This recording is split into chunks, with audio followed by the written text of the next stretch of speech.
You think winning an argument means being right. That's your first mistake. The moment you open your mouth to prove someone wrong, you've already lost. Because arguments are never about truth.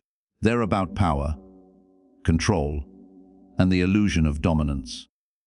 Machiavelli understood this 5 centuries ago when he wrote that men judge by appearances, and the outcome decides if the means were justified.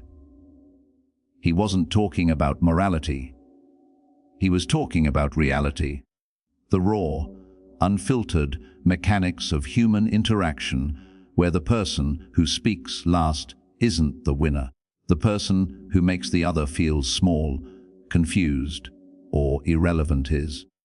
And if you're still trying to win arguments with logic and facts, you're playing a game you don't understand.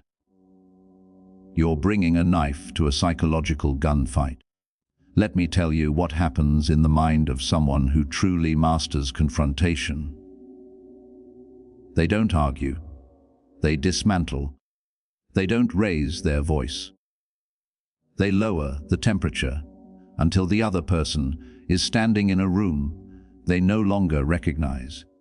This isn't about being cruel. It's about being effective. Because in the real world, outside the sanitized walls of debate clubs and dinner table discussions, nobody cares who was technically correct. They care who walked away with their dignity intact. And here's the uncomfortable truth you need to swallow. Most people argue to feel heard, not to find truth. They're wounded animals lashing out, trying to protect an ego that's already been bruised by life. When you understand this, you stop trying to convince them. You start using their own momentum against them. The first comeback that ends any argument is silence. But not the silence of someone who has nothing to say. The silence of someone who has everything to say and chooses not to. Machiavelli wrote that it is better to be feared than loved. But he also knew that the most terrifying thing you can do to another person is withdraw your reaction. When someone attacks you with words, they're expecting a defense. They're expecting you to scramble, to justify, to explain yourself. That's the dance they know. That's the fight they've been trained for since childhood. But when you meet their aggression with calm, unblinking silence, you break the script. You become unpredictable. And unpredictability is the only real power in human interaction. Look at them. Let 3 seconds pass. Then 4. Let the weight of your non-response fill the space between you until they start to doubt themselves. Until they start to wonder if maybe they said something wrong. If maybe they overstepped. This isn't passive. This is predatory patience. You're not hiding, you're hunting. The second comeback is a single question, not a defensive one. Not, why would you say that? Or, what's your problem? Those are the questions of someone who's already on the back foot. No. You ask them something that forces them to confront the absurdity of their own position. Something like, is that really what you believe, or is that just what you need to say right now? Watch what happens. Their brain will stutter, because you've just done something most people never do. You've separated the person from their statement. You've acknowledged that people often say things not because they're true, but because they're necessary for their emotional survival in that moment. This is psychological judo. You're not blocking their attack. You're redirecting it back into their own chest. Machiavelli would call this the art of the mirror. You're not arguing with them. You're showing them their own reflection, and most people can't stand what they see. But there's a deeper, more dangerous truth we haven't touched yet. These comebacks only work if you've mastered something most people never will: the complete absence of ego in confrontation. You cannot dismantle someone else's argument if you're still attached to being right. You cannot use silence as a weapon if you're secretly desperate for them to understand your point. This is where most people fail. They learn the tactics, but they can't execute them, because underneath the surface, there's still that child who needs approval. There's still that teenager who needs to be seen as smart, and that need will destroy you every single time. The third comeback is agreement, but not the agreement of submission. The agreement of someone who sees 10 moves ahead. When someone accuses you of something, when they try to corner you with some perceived flaw or mistake, you don't deny it.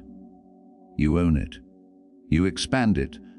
You take their weapon, and you show them it was never a weapon at all. Let's say someone says, "You're so cold.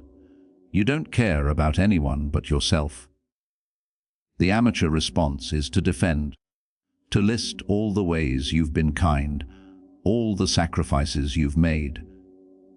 That's exactly what they want, because now you're in their frame. You're playing by their rules. The Machiavellian response: "You're right. I prioritize my own peace over other people's drama." Is that something you're capable of? You've just agreed with them, validated their observation, and then flipped it into a question about their own weakness. You've turned their attack into an admission of their own inability to set boundaries. This is what Machiavelli meant when he wrote about appearing to have virtues you may not possess. You're not lying. You're recontextualizing. You're showing them that what they thought was an insult is actually a strength they're too afraid to claim for themselves. The fourth comeback is redefinition. This is for the moments when someone tries to box you into a category, a label, a narrative that serves their understanding of the world, but has nothing to do with who you actually are. They might say, "You're just being difficult," or "You always have to have the last word," or "You think you're better than everyone else." These are lazy accusations. They're the verbal equivalent of throwing paint at a wall and hoping something sticks. Your job is not to deny them. Your job is to redefine the terms entirely. Difficult for whom? People who want me to be easier to manipulate. Or, I don't need the last word. I need the accurate word. There's a difference. You're not defending yourself. You're educating them on the poverty of their own language. You're showing them that the weapon they thought they were holding is actually made of paper. Machiavelli understood that language is the first battlefield. Control the definitions and you control the reality. Most arguments are won or lost before a single fact is presented, simply based on whose frame is accepted. This is where the philosophical becomes practical. Because what we're really talking about isn't comebacks, it's frame control. It's the ability to dictate the emotional and psychological territory on which the interaction takes place. The person who controls the frame controls the outcome. Always. And here's what nobody tells you. The frame is almost never set by the person who speaks first or loudest. It's set by the person who refuses to accept the other person's premise. When someone comes at you with anger, they're trying to set a frame where emotion is the currency. If you respond with anger, you've accepted that frame. You've agreed to fight on their terms. But if you respond with curiosity, with calm, with a question that presupposes their anger is something to be examined rather than matched, you've rejected their frame and imposed your own. This is the fifth comeback. Reframing through presupposition. Someone says, "You never listen to me." You could say, "Yes, I do." And then you're in an argument about listening. That's their frame. Instead, you say, "What specifically did I miss that made you feel unheard?"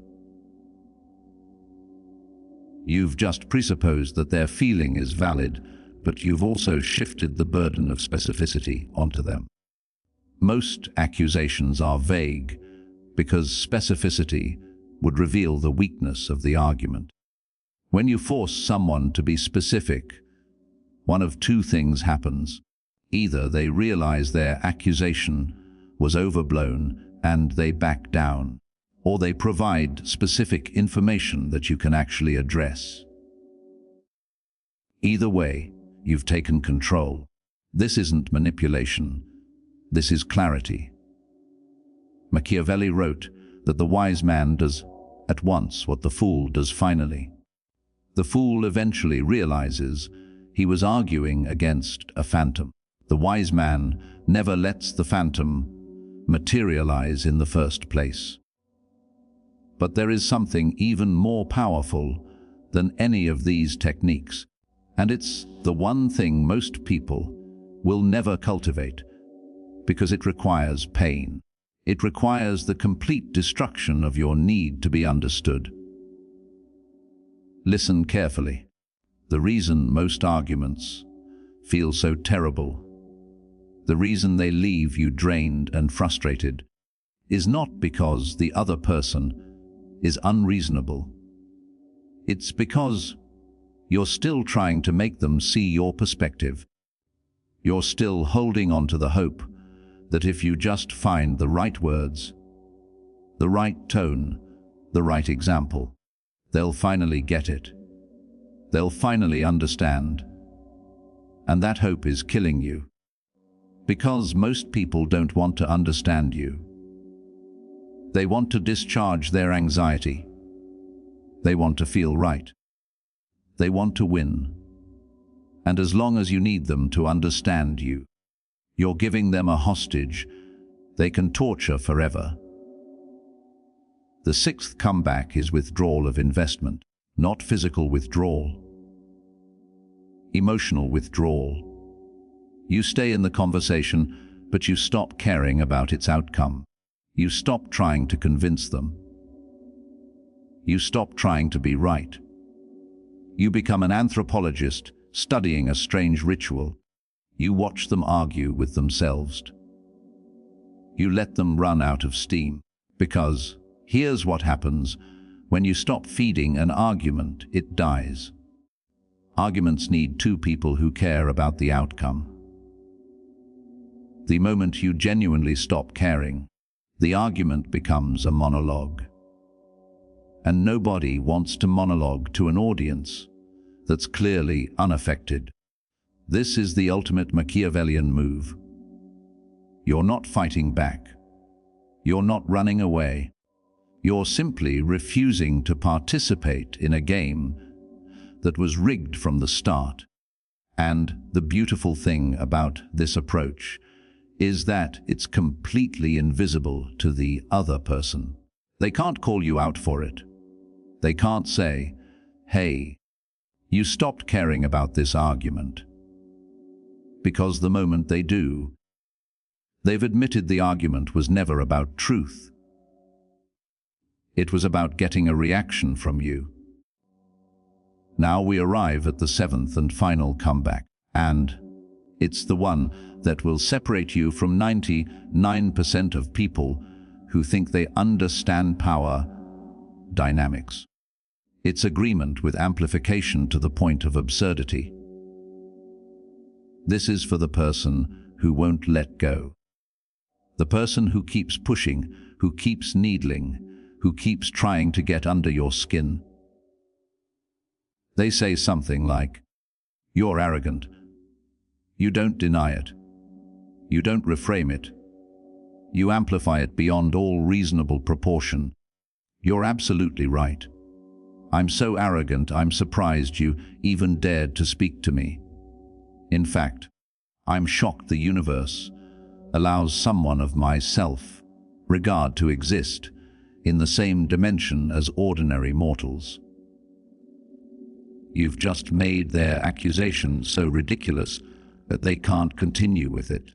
You've taken their serious attack and turned it into theater. And here's the key. You have to deliver this with a completely straight face. No smirking, no sarcasm in your tone. Complete deadpan, because what you're doing is forcing them to confront the ridiculousness of their own position without you having to explain it. You're showing them that if what they said were true, it would look like this. And this looks absurd. Therefore, their original statement was absurd. Machiavelli wrote that men are so simple and so ready to obey present necessities that one who deceives will always find those who allow themselves to be deceived. But the deeper truth is that most people deceive themselves. They tell themselves stories about who they are, about what they believe, about why they're angry. And when you refuse to participate in those stories, when you refuse to be the villain they've cast you as, the whole narrative collapses. This is what all 7 comebacks have in common. They're not about winning the argument. They're about refusing to play the game, because the game is designed for you to lose. It's designed to drain your energy, to make you defensive, to trap you in an endless loop of justification and explanation.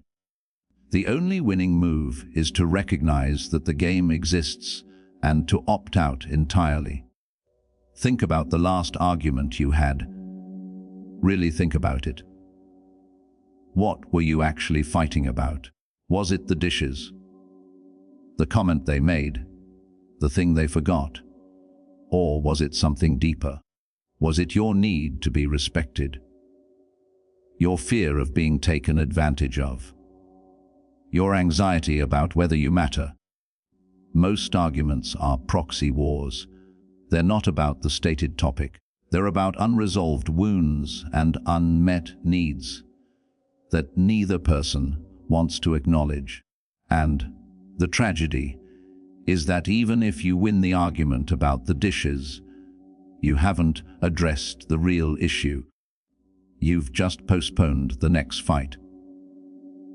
This is why people have the same argument over and over with different words. Because they're not arguing about the thing. They're arguing about the wound. And the wound never gets addressed because nobody wants to be that vulnerable. So here's what you do. The next time someone tries to pull you into an argument, before you use any of these comebacks, ask yourself, what is this person really fighting for? Not what they're saying. What are they protecting? What are they afraid of? And then ask yourself the more important question. Do I need to take this from them? Because maybe they need to feel right more than you need to prove them wrong. Maybe their ego is so fragile that your silence is actually an act of mercy. Or maybe they're testing you. Maybe they're seeing if you'll crumble under pressure. Maybe they're trying to determine if you're someone who can hold your frame when the world around you loses its mind. And if that's the case, then every one of these comebacks becomes a demonstration, not of cruelty, of strength. Machiavelli was called a cynic, a monster, a man without morals. But if you actually read The Prince, if you go beyond the cherry-picked quotes, you find something else. You find a man who understood that power is not given, it's taken.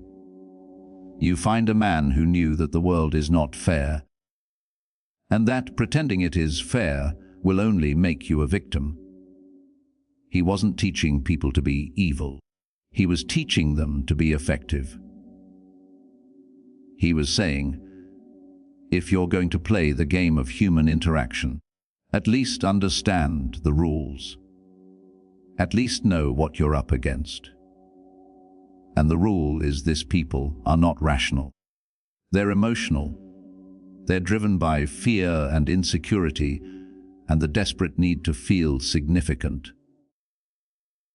When you argue with them as if they're rational, you've already lost. But when you understand them as emotional creatures protecting fragile egos, you can navigate any interaction with grace. Let me bring this full circle. You think winning an argument means being right, but what if I told you that the people who never argue are the ones who win everything that matters? What if I told you that every moment you spend defending yourself is a moment you could spend building something real? Your time, your energy, your emotional bandwidth. These are finite resources, and every time you engage in an argument, you're making a choice. You're choosing to invest those resources in changing someone's mind, in being understood, in being validated. And for what? So they can nod and say, "You're right." So they can admit they were wrong. Even if you get that admission, and you almost never will, what have you actually won? A momentary satisfaction that evaporates the moment they walk away and convince themselves you tricked them. Somehow, the people who understand power don't argue. They state, they declare, they move. And if someone wants to stand in their way with words, they flow around them like water around a stone. They don't stop to convince the stone to move. They don't stop to explain to the stone why it shouldn't be there. They simply continue on their path and let the stone remain where it is. This is what it means to be truly Machiavellian. Not scheming in shadows, not manipulating for manipulation's sake, but understanding human nature so deeply that you're no longer surprised by it, no longer wounded by it, no longer controlled by it. You see the argument coming before it arrives. You see the trap before you step in it, and you make a choice, not based on ego, not based on fear, but based on what serves your actual goals. And your actual goals are never to win an argument. Your actual goals are to build a life where arguments become irrelevant, where the people around you either respect your boundaries or remove themselves from your life, where you've cultivated such a strong sense of self that someone else's opinion of you, no matter how aggressively delivered, simply cannot penetrate. This is the final lesson. The 7 comebacks I've given you are tools, but tools are worthless in the hands of someone who doesn't know when to use them. A hammer is powerful, but if you use it on every problem, you'll destroy more than you build. These comebacks are the same. Use them when you must. When someone is genuinely trying to dominate you. When someone is testing your boundaries. When someone needs to be reminded that you are not someone to be trifled with. But the real power, the Machiavellian secret that most people never grasp, is knowing when not to use them, knowing when to simply walk away, knowing when to let someone else have their tantrum in the corner, while you continue building your empire. Because that's what this has always been about. Not winning arguments, building empires. And empires aren't built by people who stop to argue with every critic. They're built by people who understand that criticism is just noise, that arguments are just distractions, that the only thing that matters is the work, the progress, the relentless forward motion toward a life that's so full, so rich, so undeniably yours, that other people's words simply cannot touch it. So the next time someone tries to bait you into an argument, remember this moment. Remember that you have a choice. You can engage and spend the next hour proving you're right. Or you can smile, use one of these 7 comebacks to end it in seconds, and get back to what actually matters. The choice has always been yours. You just didn't know you had permission to make it. Machiavelli gave you that permission 500 years ago. I'm just reminding you it's still valid. You think winning an argument means being right. That's your first mistake.